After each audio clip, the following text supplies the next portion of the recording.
រឿងអាស្រពូនភពរឿងនៅក្នុងប្រទេសកម្ពុជាប្រទេសសសរទំនើបបែបប្រឡំលោកមនោសញ្ចេតនាអ្នកនូហាចកាកំណីនៅក្នុងឆ្នាំ1940បោះពុំនៅឆ្នាំ1949ចលនាមរនិយមសង្គមបរិយាដំណើរទៅនៅក្នុងស្នានិគមនិយមបារាំងប្រធានរឿងនេះបានបង្ហាញពីជីវិតស្នេហាប្រត់ប្រាស់របស់យុវជនយុវតីពីរូបបណ្ដាលមកពីការរើសអើងវណ្ណៈឲ្យតម្លៃលើទ្រព្យសម្បត្តិធំជាងកិត្តិយសមូលបញ្ហារឿងបញ្ហាស្មោះស្ម័គ្រជាមួយប៊ុនធឿននិងវិធីវីស្នេហាបែបប្រពៃណីស្នេហាក្រមគំនាបទ្រព្យសម្បត្តិស្នេហាក្រមអធិពលនៃជំនឿសាសនាទឹកចិត្តលុបលុនទ្រព្យសម្បត្តិរបស់យាយនួនសងខេបផ្កាស្រពោនកំសត់មែនផ្កាស្រពោនពាក្យ3ម៉ាត់នេះជាពាក្យប្រឡំលោករបស់លោកនូហាចដែលអ្នកនិពន្ធខ្មែរនៅក្នុងសតវត្សទី20បើយើងធ្លាប់ដឹងថាអ្នកនិពន្ធយើងចូលចិត្តប្រដូចនារីទៅនឹងផ្កាយើងយល់បានដល់ងាយថាផ្កាស្រពោនគឺជារឿងនារីរងទុក្ខដោយអត់សង្ស័យឡើយមែនហើយផ្កាស្រពោនគឺជារឿងស្នេហាដ៏ខ្លោចអារ៉ារបស់កំឡោះប៊ុនធឿនសិស្សអនុវិទ្យាល័យព្រះស៊ីសុវត្ថិហើយនាងក្រមុំវិធីវីផ្កាកុលាបបាត់ដំបងសេចក្តីស្នេហារបស់គូកំសត់ទាំងពីរនេះមិនមែនកើតឡើងដោយចៃដន្យឬចិត្តនឹងចិត្តគឺមេដាបៃតានៃសម័យខ្លួនទាំងពីរបានបណ្ដោះស្នេហានេះឲ្យមានរូបរាងឡើងតាំងពីកុមារភាពមកម្លេះវិធីវីជាកូនក្រមុំបណ្ដោះចិត្តរបស់យាយនួនមានទីលំនៅនៅភូមិវត្តពោក្នុងក្រុងបាត់ដំបងឪពុករបស់នាងធ្លាប់តែពេញចិត្តនឹងលើកឲ្យនាងឲ្យទៅប៊ុនធឿននោះបានទទួលអនិច្ចកម្មទៅហើយសពថ្ងៃក្នុងផ្ទះរបស់នាងក្រៅពីនាងនិងមេដារបស់នាងមានវ័យចាស់បន្តិចទៅហើយគេឃើញមានតែបាបំរើម្នាក់មានអាយុច្រើនជាងយាយនួនទៅទៀតបាបំរើនោះឈ្មោះជីផៃយាយផៃស្រឡាញ់ពេញចិត្តនឹងនាងវិធីវីណាស់ដែរគាត់សប្បាយចិត្តឬគាត់ជួយព្រួយតាមការប្រែប្រួលនៃទឹកភ័ក្ររបស់នាងវិធីវីទាំងអស់ប៊ុនធឿនសង្សារវិសេសរបស់នាងវិធីវីក៏មានទីលំនៅនៅក្នុងខេត្តបាត់ដំបងដែរប៉ុន្តែនៃឆ្ងាយពីទីក្រុងគឺនៅទៅដល់ភូមិកំពង់ព្រះឯណោះឪពុកម្ដាយសពថ្ងៃនៅរស់នៅទាំងអស់ចឹកប៊ុនថនរកស៊ីធ្វើជំនួញស្រូវចេះតែខាតរៀងរាល់ឆ្នាំ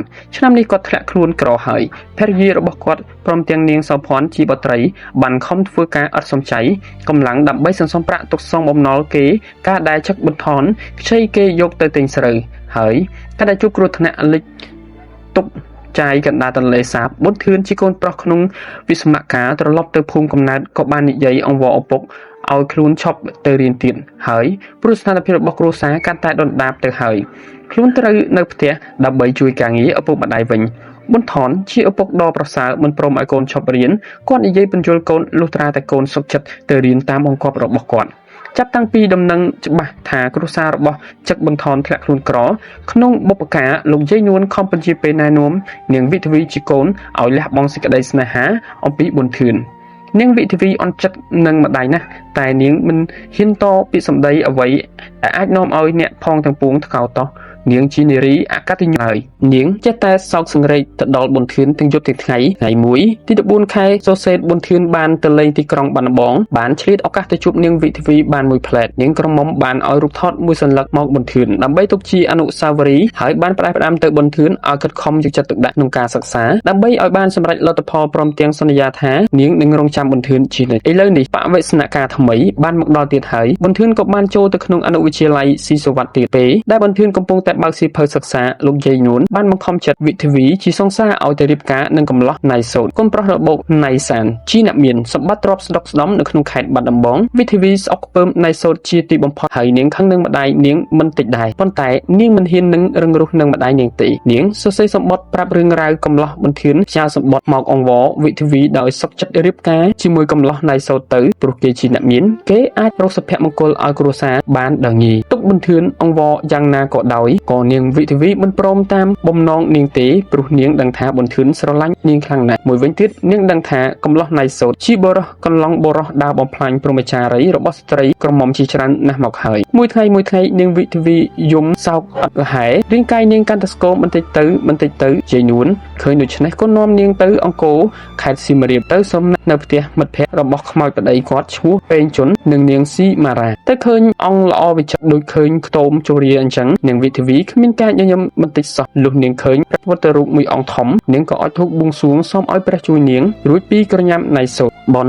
ព្រះមិនទាន់ផុតផងស្រាប់តែណៃសូតបឡានទៅដល់ហើយដើរទៅឈរក្បែរនាងភ្លាមនាងខឹងខ្លាំងទៅជីឈឺវិធីវីគ្រុនអស់ពី3ថ្ងៃនៅខេត្តសៀមរាបជ័យនួនឃើញកូនឈឺក៏នាំនាងវិលត្រឡប់មកស្រុកកំណើតវិញថ្ងៃរៀបការកាន់តែគិតចិត្តមិនដល់ទៅអញ្ជើញហោរាអរិយអ្នកតានិងគ្រូអាចារ្យមកស្រោចទឹកឥតខានជំងឺគ្រុននៅតែដដែលនិយាយពីប៊ុនធឿនវិញ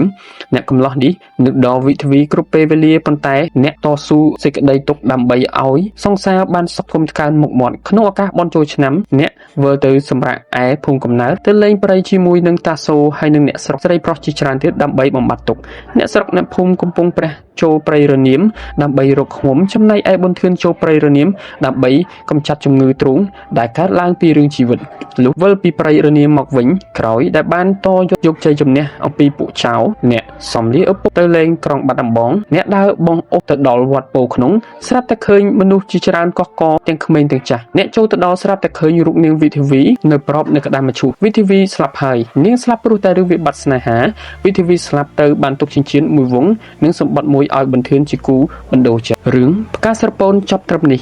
អានរឿងផ្កាស្រពោននេះខ្ញុំនឹកស្ងាយដល់កិច្ចការនិពន្ធរបស់លោកលូហាចយ៉ាងខ្លាំងក្រៅអំពីពាក្យពេចន៍ថ្លៃថ្នូរនិងមានន័យបរិបូររឿងផ្កាស្រពោនបាញ់មិនចាំងឲ្យយើងឃើញនៅទំនៀមទម្លាប់ជំនឿនិងសកម្មភាពរបស់អ្នកប៊ូសខ្លះនៅក្នុងស្រុកខ្មែរយើងហើយទទួលស្គាល់ថាគឺជារឿងពិតនៅក្នុងដំណើរជីវិតរបស់សង្គមខ្មែរពិតប្រាកដមែន